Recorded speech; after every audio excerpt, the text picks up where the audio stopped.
오늘은 고난주간 두 번째 날입니다. 저희가 함께 예수님과 함께 십자가에 머물기라고 하는 그런 내용을 가지고 오늘은 사명이라는 제목으로 말씀을 함께 나누려고 합니다. 가상칠언 예수님께서 십자가 위에서 하신 7마디 중에서 오늘은 세 번째 말씀입니다. 여자여 보소서 아들이니이다. 보라 내 어머니다. 라고 하는 말씀을 예수님께서 십자가 위에서 하고 계십니다. 예수님의 십자가에 달리신 모습, 그리고 그 말씀을 듣고 있는 어머니, 그리고 요한을 보여주는 그림이 있습니다. 로이어 반 데르 바이덴이라고 하는 사람이 그린 그림인데요. 1433년에서 1435년 사이에 그려진 그림으로 추정을 합니다. 이 그림을 보시면 지금 예수님께서 십자가에 달려 계시는 모습, 그리고 그 십자가를 붙들고 예수님의 발을 잡고 있는 어머니 마리아의 모습이 보입니다. 그리고 그 옆에 붉은 옷을 입고 있는 사람이 바로 사도 요한입니다. 한편에는 막달라 마리아가 또 이렇게 있는 것도 보게 되는데요. 이 모습을 보면서 십자가 위에 달리신 예수님이 지금 예수님을 어머니 마리아를 내려다보고 있는 이 모습을 함께 상상하며 말씀을 나누도록 하겠습니다. 예수님에게 있어서 어머니의 존재는 굉장히 큰 정체성 형성에서 역할을 하였습니다. 예수님께서 이제 이 땅에 오실 때에 마리아에게 성령님이 찾아오시고 천사가 찾아와서 성령으로 잉태될 것을 예언하십니다. 그리고 그 예언을 마리아가 받아들이고 이제 예수님께서 이 땅에 태어나게 되시죠. 어린 예수님이 이 땅에서 자라나실 때에 예수님에게 있어 어머니는 굉장히 큰 버팀목이었습니다. 예수님이 태어나실 때 주변 사람들에게 예수님은 사생자로 인식되었습니다. 아버지 없이, 아버지를 모른 채 임신이 되었고 이 땅에 태어났으니 마리아처럼 천사의 예언을 듣고 이제 아이를 낳은 어머니 마리아 입장에서는 그 사실을 받아들이지만 다른 사람들은 아무리 이야기를 해도 그 사실을 믿거나 받아들이기가 힘들었을 것입니다. 그래서 어린 예수는 집 밖으로 나가는 것을 그렇게 즐거워하거나 달가워하지 않았습니다. 집 밖에만 나가면 동네에 있는 어른들이, 그리고 주변에 있는 사람들이 자기 자신을 바라보는 시선이 그렇게 호의적이지 않았기 때문입니다. 밖에만 나가면 아버지 없이 태어난 아이라고, 율법을 지키지 않은 그러한 죄인의 몸에서 태어난 아이라는 그런 손가락질을 받으며 어린 예수는 자라옵니다. 이런 예수의 존재가 집안에서도 그렇게 좋은 지위나 위치를 차지하지는 못하는데요. 예수님 뒤에도 이제 마리아와 요셉 가정에는 아이들이 태어납니다. 그 아이들이 형 때문에 혹은 오빠 때문에 밖에 나가면 같이 예수님하고 묶여가지고 이제 욕을 먹거나 아니면 좋지 않은 취급을 당하다 보니까 이 오빠라고 부를 수 있는, 또 형이라고 부르는 동생들도 형에 대해서, 오빠에 대해서 그렇게 호의적이지 않은 모습을 보이게 되겠죠. 예수가 밖에 나가면 그런 이야기들을 들을 때 얼마나 큰 마음 상처가 있겠습니까? 누군가 나에 대해서 시선이 조금만 변해도, 나에 대해서 조금 감정적으로 부정적인 말을 하더라도 그 이야기를 듣는 우리는 마음이 상처가 되고 많이 힘들고 어려울진데, 어린 아이였던 예수님에게는 그런 말과 그런 취급이 굉장히 큰 상처로 다가오게 되었을 것입니다. 그럴 때마다 울고 들어오는 그 어린 예수를 어머니 마리아는 안아줍니다. 그리고 그 어린 예수에게 그 예수님이 어떻게 태어났는지를 이야기해 주시는 것이죠. 너는 하나님이 이 땅에 보내어 주신 성령으로 말미암아 잉태된 아이란다라는 말씀을, 그런 이야기를 계속해서 어린 예수에게 해주었을 것입니다. 모든 사람들이 나에 대하여 그렇게 호의적이지 않은 모습을 보여주는데 유일하게 위로를 받을 수 있는 어머니의 품, 그리고 어머니와 함께 있는 시간들이 예수님의 정체성 형성에 큰 영향력을 주었을 것입니다. 어머니 덕분에 예수님은 자기가 누구인지, 내가 어떻게 이 땅에 태어났는지를 알게 되었겠죠. 세상 사람의 눈에 예수님은 사생자였지만 예수님은 자기 자신이 하나님의 아들이요, 그리고 하나님께서 보내주신 사람이라는 사실을 알고 살게 되었을 것입니다. 예수님이 본격적으로 공생애를 시작하시기 전에 예수님이 자기의 정체성을 다시 한번 확인하는 자리가 있었습니다. 바로 광야입니다. 40일간 광야에서 금식하며 내가 누구인가, 그리고 내가 어떤 삶을 살아야 되는가를 생각할 때 예수님의 마음에 내가 하나님의 아들이요, 하나님의 사역을 해야 된다는 사실을 확실하게 심어주었던 사람인 어머니의 말이 계속해서 예수님의 자기 정체성 형성에 힘을 불어 넣어 주었을 것입니다. 그리고 광야에서의 금식이 끝난 이후 예수님은 꾸준하게 하나님의 사람으로, 하나님의 아들로서의 메시아 사명을 끝까지 감당하십니다. 이제 그 결과로 예수님이 십자가에 달리셨습니다.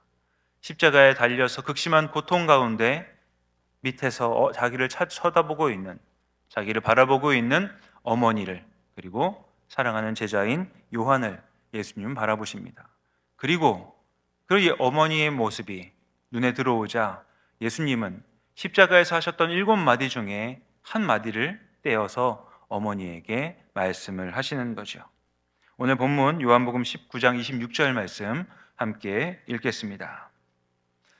예수께서 자기의 어머니와 사랑하시는 제자가 곁에 서 있는 것을 보시고 자기 어머니께 말씀하시되 여자여 보소서 아들이니이다 하시고.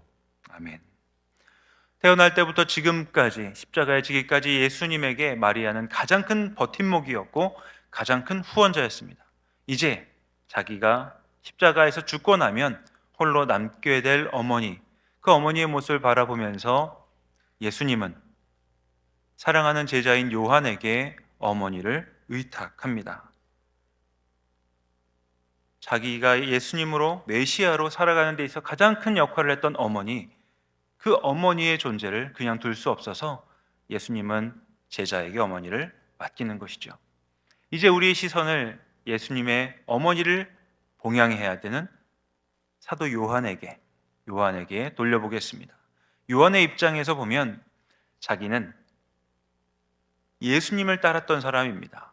평생 예수님의 하나님 나라 사역 가운데, 그리고 예수님과 함께 살아가면서 하나님의 일들을 감당하겠다고 자기의 삶을 다 헌신한 사람입니다. 요한뿐만이 아니라 많은 제자들이 예수님을 따라다니며 예수님과 함께 하나님 나라 사역들을 감당하기 위해 노력하였습니다. 이제 예수님께서 십자가에서 죽으십니다. 그리고 많은 제자들은 예수님의 명령처럼 너희는 가서 모든 족속을 제자로 삼아 아버지와 아들과 성령의 이름으로 세례를 주고 내가 너희에게 분부한 모든 것을 가르쳐 지키게 하라. 사마리아와 온 유대와 땅 끝까지 이르러 내 증인이 되라 라고 하는 그 예수님이 맡기신 사명을 감당해야 되는 사람이 바로 요한과 제자들이지요. 그런데 요한에게 그 사명을 감당하기 힘들게 하는 한 분이 이제 맡겨진 것입니다.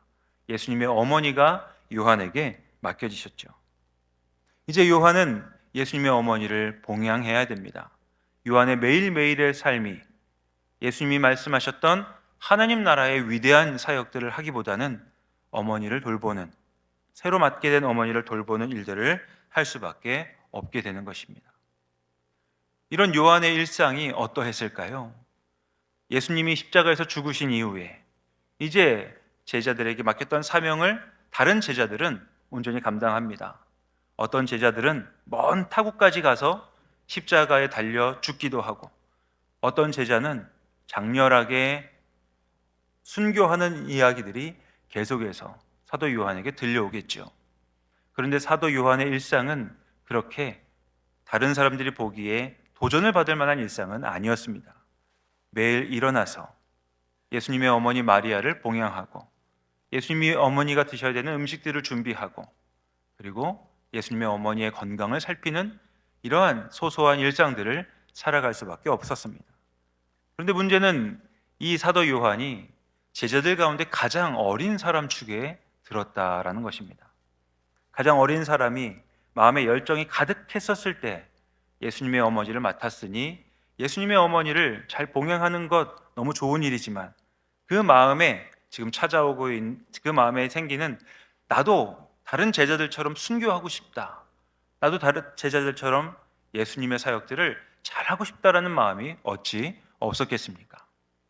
그런데요, 예수님이 맡기신 이 사명을 사도 요한이 감당할 때에 이 요한의 성품이 변화되기 시작합니다. 요한의 인격이 변화되기 시작하는 모습을 우리는 앞으로의 모습에서 살펴볼 수 있습니다. 요한이요, 요한복음을 썼고요. 그리고 성경 뒷부분을 보시면 요한 1, 2, 3서를 요한 계시록을 또한 씁니다. 요한의 별명이 있는데요. 여러분, 요한의 별명이 무엇이냐면 보아너게라고 하는 별명입니다. 보아너게, 우레의 사람. 예수님을 반대하는 사람들을 보고 요한이 예수님께 이야기합니다. 예수님, 저 사람들이 예수님을 반대합니다. 하늘로부터 번개를 내려서 저 사람들을 한 번에 다 죽이는 건 어떻겠습니까? 라고 이야기할 정도로 요한은 좀 굉장히 성격이 급하고 그리고 호전적인 사람이었습니다. 이런 사도 요한이 쓴 다음의 편지들, 요한 1서, 2서, 3서를 보면 이 같은 사람이 맞나라는 생각이 들 정도의 이 성격이 바뀐 모습들을 보여주거든요. 그래서 오늘은 요한 1서 4장 7절에서 11절 말씀을 함께 좀 읽으면서 요한의 성품이 어떻게 바뀌어가는지를 살펴보도록 하겠습니다. 요한 1서 4장 7절에서 11절까지 말씀입니다. 함께 읽습니다. 사랑하는 자들아, 우리가 서로 사랑하자. 사랑은 하나님께 속한 것이니 사랑하는 자마다 하나님으로부터 나서 하나님을 알고 사랑하지 아니하는 자는 하나님을 알지 못하나니 이는 하나님은 사랑이심이라. 하나님의 사랑이 우리에게 이렇게 나타난 바 되었으니 하나님이 자기의 독생자를 세상에 보내심은 그로 말미암아 우리를 살리려 하심이라.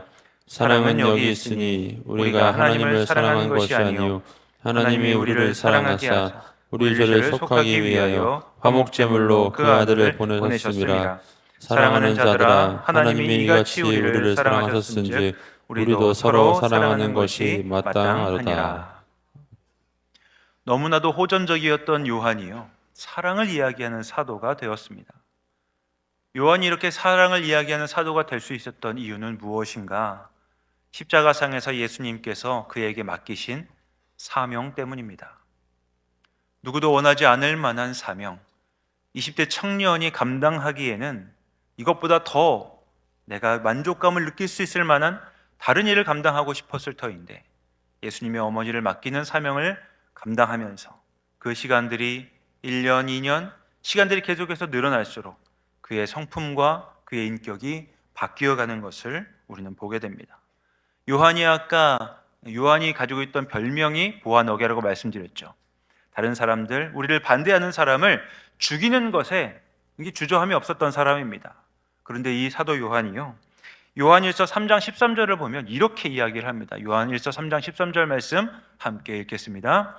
형제들아, 세상이 너희를 미워하여도 이상히 여기지 말라. 당장 그들을 잡아 죽이라고 이야기해야 될 것 같은 사람이 그 세상이 너희를 이상히 여기고 미워하고 조롱하고 핍박하여도 이상하게 여기지 말라라고 이야기하며 방금 저희가 읽었던 것처럼 그들을 사랑하라 라고 말하는 이런 인격의 변화를 보여주게 되는 것이죠. 복음은요, 십자가는 우리의 신분을 바꿉니다. 세상에 속해 있던 사람, 나의 욕망과 욕심을 쫓아가던 사람에게서 하나님께 속한 사람으로의 신분을 바꿉니다. 그런데요, 하나님이 맡기신 사명은 우리의 인격과 성품을 바꾸어 갑니다. 내 의지력으로는, 내 성격으로는 감당할 수 없을 것 같은 그러한 사명인데 그 자리에서 하나님이 맡기신 사명을 감당하며 하나님이 어떤 마음으로 나에게 이 사명을 맡기셨는가, 하나님이 나에게 이 사명을 주신 이유는 무엇일까를 고민하면서 그 사명을 꾸준히 감당할 때에 우리의 인격과 우리의 성품이 바뀌게 되는 것을 우리는 눈으로 확인할 수 있습니다. 사실 우리는 내 마음과 내 삶과 내 성격 가운데 나의 성향 가운데 많은 것들을 바꾸고 싶어 합니다. 하지만 여러분 경험적으로 아시는 것처럼 아무리 노력해도 내 성품, 나의 성격 하나 바꾸는 거 쉽지 않습니다. 세상적인 여러 가지 방법을 사용하지만 그것을 바꾸었다라고 이야기하는 분들 잘 못 보겠더라고요.